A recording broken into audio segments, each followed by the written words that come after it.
The world of animation has been dominated by computer-generated graphics in recent years, but box office success has not completely wiped out traditional analog techniques.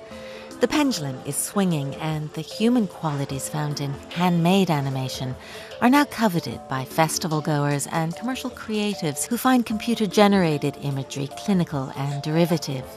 We travelled to the Czech Republic, the Netherlands and southern England in search of animators who think outside the computer box.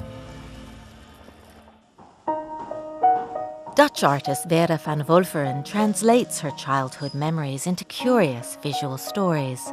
She sets them in cardboard miniatures of 19th century mansions in The Hague, and this form of naive architectural storytelling has won her international recognition that has led to prestigious exhibitions and commissions.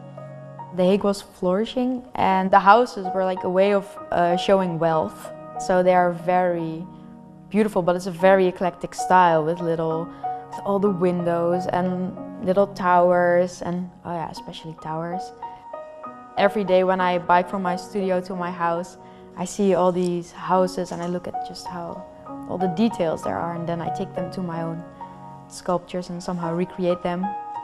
To bring the intricate miniatures to life just for a few seconds, Van Wolferen spends days perfecting stop-motion sequences in her unassuming studio where the most precious tools are her hands. I really have a handmade approach. I also see things in 3D, so I have to build them directly. Maybe some people sketch first and then build after it, but I really think in 3D, so everything I do, I have to try it with my hands. I can't imagine working in another way. Britain has its own unique mix of animation talent, and Daisy Jacobs is one of the new generation animators turning her back on computer techniques.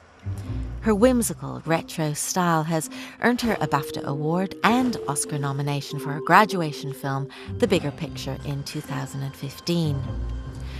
Jacobs studied illustration at Central St Martin's School of Art in London, then continued with a postgraduate course in character animation to develop her distinctive style of emotive storytelling. I had the time to really work on my own sense of style, I suppose. How I draw, how I interpret the world through images, and I think something about that helped when I then came to animation, because I wasn't just focusing on the technique. Production for Jacobs' new film, The Full Story, is at a naval base in her hometown of Gosport, fittingly large for her life-size sets. She'll spend a year in the warehouse working with just one assistant, Chris Wilder. Her films combine vintage props from her grandparents' house, papier-mâché models and beautifully painted sets. It's this labour-intensive dedication to craft that resonates in her storytelling. It's something to do with seeing the creator in the work. You can see how difficult it is. It's almost like you see the process, you see the pain of it. There's a rawness to it. A sort of desperation, and that reminds you that this has been made by someone, which I think that's really why we like things that are handmade. Imaginative renderings and heartfelt smudges seem to have currency these days. For devotees, animated magic comes not from technological innovation, but from original thought and the touch of the human hand. From Monocle, I'm Gillian Tobias.